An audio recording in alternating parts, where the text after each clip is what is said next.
आज सगळीकडे तुम्ही महाराष्ट्रामध्ये बातम्या पाहिल्या असतील, माजी आमदार आणि जे मूर्त आमदार आहे त्यांच्या परिवारांच्या पेन्शनमध्ये 40,000 रुपयांनी वाढ करणारे विधायक विधान भवनामध्ये 2 मिनिटामध्ये पास झालं। कोणी त्याच्यावर कुठलीही चर्चा केली नाही। ते का होऊ नये काय नाही, कारण प्रत्येक आमदाराला माहिती आहे, तो विरोधी पक्षातला असू द्या सत्ताधारी असो, त्यांना माहिती आहे उद्या मी माजी होणार आहे आणि माझ्या परिवाराला लाभ मिळाला पाहिजे। आता ह्या पेन्शनला अर्थ मंत्रालयाचा विरोध असताना सुद्धा ते विधायक कसं पास झालं आणि ह्या विधायकामुळे जवळजवळ 30 कोटी रुपयाचा भार शासकीय तिजोरीवर येणार आहे। म्हणजे ज्या गोरगरीब जनतेने या आमदारांना यांच्या भल्यासाठी तिथं बसवलंय, त्यांच्या भल्याचा निर्णय न घेता स्वतःच्या भल्याचा निर्णय घेत आहे। आणि जो एखादा कर्मचारी सेवानिवृत्त होतो, रिटायर होतो आणि तो जेव्हा मृत होतो तर त्याच्या कुटुंबाला 50%च पेन्शन दिली जाते, परंतु यांनी जेवढी पेन्शन सेवानिवृत्त आमदाराला आहे तेवढीच पेन्शन त्याच्या परिवाराला सुद्धा दिली जाईल, असा एक त्याच्यामध्ये नियम टाकलेला आहे। महाराष्ट्रातील जनतेला आणि ज्या आमदारांना पण एक छातीवर हात ठेवून सांगावं, खरंच तुम्हाला पेन्शनची गरज आहे का? ज्यावेळेस जो माणूस आमदार होतो, म्हणजे सगळ्या लोकांनी वर्गण्या करून काही आमदार आम्ही निवडून देताना पाहिलेत, त्यांच्या आधीची आर्थिक परिस्थिती 5 वर्षामध्ये कोट्याधीश होतो, करोडपती होतो, अब्जाधीश होतो, तो त्याला खरंच पेन्शनची गरज आहे का? मग त्याला पेन्शनची गरज नसताना त्याला भरमसाठ अशी पेन्शन देऊन 30 कोटी रुपयाचा आर्थिक बोजा शासनावर पडला। आणि आता हे जे कर्मचारी दिसत आहे ना, हे खाजगी माध्यमिक शाळांमधील 4थी श्रेणीचे हे कर्मचारी आहे। 2020ला शासनाने काय निर्णय घेतला, म्हणजे शासकीय तिजोरीवर त्याचा भार येतो, त्यामुळे त्यांनी निर्णय घेतला की यापुढे त्या 500च्या आतमध्ये जर विद्यार्थी असेल त्यांना 4,000 रुपये, 500च्या वरती असेल असं प्रत्येक टप्प्याटप्प्याने त्यांनी अनुदान ठरवून दिलं। अरे पण ह्या कर्मचाऱ्यांनी गेली 10-10, 15-15 वर्षे यांनी सेवा केली, त्या संस्थेमध्ये सेवा केली। का सेवा केली? कारण उद्या मला कायमस्वरूपी केलं जाईल, मला शासनाच्या अनुदानावर घेतलं जाईल, या आशेपोटी त्यांनी काम केलं आहे। आणि मग आता यांना डायरेक्ट बेघर केलं आहे, तर त्याच्या विरोधामध्ये त्या GR रद्द करावा म्हणून आज पूर्ण महाराष्ट्रातील हजारो हे शिपाई जे आहेत खाजगी माध्यमिक शाळांचे, ते आझाद मैदानावर 2 दिवसाचं लक्षवेधी आंदोलन करणार आहे, शासनाचं लक्ष वेधायला। तर आता आपण त्यांच्याशी बोलूया। दादा, तुमचं हे जे आंदोलन आहे, आता तुम्ही उद्या आणि परवा 2 दिवस तिथं आझाद मैदानामध्ये ठिय्या आंदोलन आहे, हे आंदोलनामागील तुमचे मेन कारण काय? साहेब, आम्ही गेल्या अनेक वर्षापासून संस्थेमध्ये म्हणजे विनाअनुदानित संस्थेवर काम करत होतो, परंतु शासनाने 2020 साली जो शासन निर्णय काढला की चतुर्थ श्रेणी जे कर्मचारी पद आहे हे लॅप्स करण्यासाठी शासनाने जो 2020 साली जो निर्णय काढला, त्या निर्णयामुळे आम्ही पूर्ण बेघर होऊन आज आमच्यावर अशी परिस्थिती झाली। आमच्या दैनंदिन गरजा पण आमच्या अतिशय अल्प वेतनामध्ये आमच्या त्या होत नाही।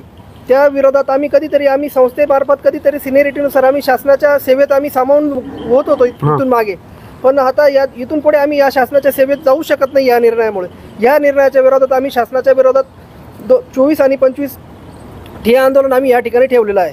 हां, म्हणजे आता काय होणार आहे ते त्या GR मध्ये स्पष्ट उल्लेख आहे की बाह्य यंत्रणा ज्या आहेत कॉन्ट्रॅक्टदार ठेकेदाराकडनं ते भरणार आहे। म्हणजे मला या माध्यमातून एक प्रश्न शासनाला विचारायचा आहे, काय रे तुम्ही जो ठेकेदार देणार आहे, ठेकेदाराला त्याचा फायदा आणि मग त्याच्यातून यांना पैसे, अरे त्यापेक्षा तो डायरेक्ट तुम्ही यांना घ्या ना तुमच्याकडे, आणि यांनी त्या आशेवरच काम केलं आहे ना। तुम्हाला किती पगार होता जॉईन झाले तेव्हा? अतिशय अल्प वेतनावर, म्हणजे कोणी 1000 रुपयापासून काम केलं, कोणी 1500 रुपयापासून। तुम्ही किती दिवस झाले काम करताय? आम्ही गेल्या 18 वर्षापासून संस्थेत विनाअनुदानित तत्वावर काम करत आहोत। विना अनुदानित तत्वावर 18 वर्षे या माणसांनी, असे शेकडो हजारो कर्मचारी आहे, ते आशेवर काम केलंय आणि आज त्यांना तुम्ही डायरेक्ट बेघर करून टाकलं। हां, अरे त्यांना तुम्ही कायमस्वरूपी करा। आणि काय हो, ज्यांना तिकडं काही गरज नाही तिकडं तुम्हाला आता हा 30 कोटी रुपये जो पेन्शनच्या माध्यमातून भार येणार आहे तिजोरीवर, तो येणार नाही का? मग फक्त तुम्हाला या गोरगरिबांचा पगार करायलाच फक्त तो भार येतोय का? आणि हे पद तुम्ही आता ठेकेदारातून भरणार, म्हणजे तिथे ठेकेदार त्याच्यातही भ्रष्टाचार चालू द्या। मग यांनी लोकांनी जगायचं का नाही? म्हणजे सरकार नक्की कोणाचं आहे? फक्त ज्यांना निवडून दिले, हे तुमच्या विकासासाठी आम्ही तुम्हाला निवडून दिले का?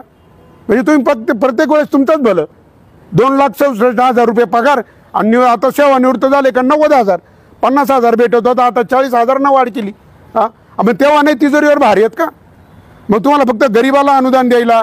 अरे उलट आमदारांना पेन्शनची खरंच गरज आहे का? महाराष्ट्रातील प्रत्येक व्यक्तीने याच्यात कमेंट करून सांगा, खरंच या आमदारांना पेन्शनची गरज आहे का? हां, अरे जग जाहीर झाले का प्रत्येक विकास कामामध्ये यांना 15% परत यांनी जो बिल पास करतो, जो एस्टिमेट बनवतो त्याला 10%, त्या खालचा लोकल जो सरपंच उपसरपंच जे काय असतील कमिटी त्यांना वेगळं, नगरसेवक यांना वेगळं, प्रत्येक त्या कामामध्ये प्रत्येकाला तुम्ही टक्केवारी आहे। टक्केवारीच्या नावाखाली इथं भ्रष्टाचार चाललाय सगळीकडं. म्हणजे तुम्ही सगळ्यांनी अधिकारी आणि पुढारी मिळून नुसतं तिजोरी लुटायचं काय असं ठरलंय का सगळ्यांनी संगनमतानं? त्याचं काही जनता मारू द्या उपाशी.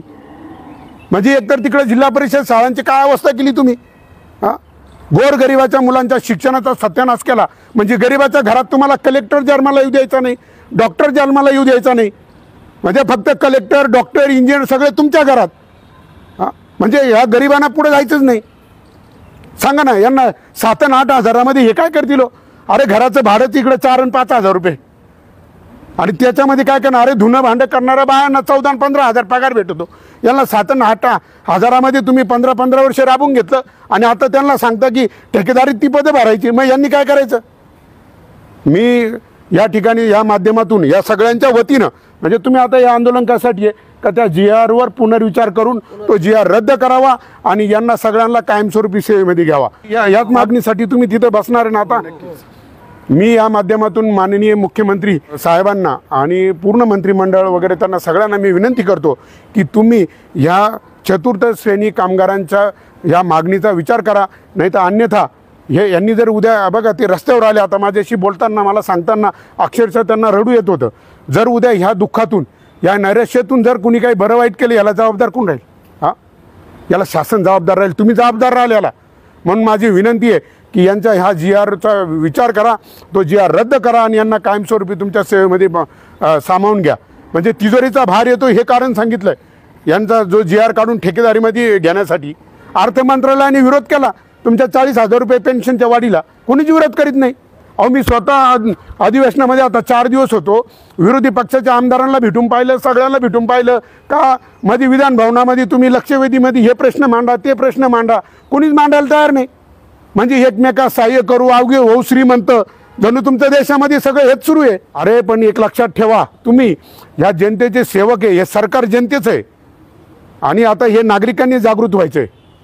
नक्कीच हे सरकार, हे मुख्यमंत्री साहेब, मी तुम्हाला विनंती करतो यांचा हा GR रद्द करून यांना कायमस्वरूपी करा. जय जवान, जय किसान, जय जवान, जय किसान.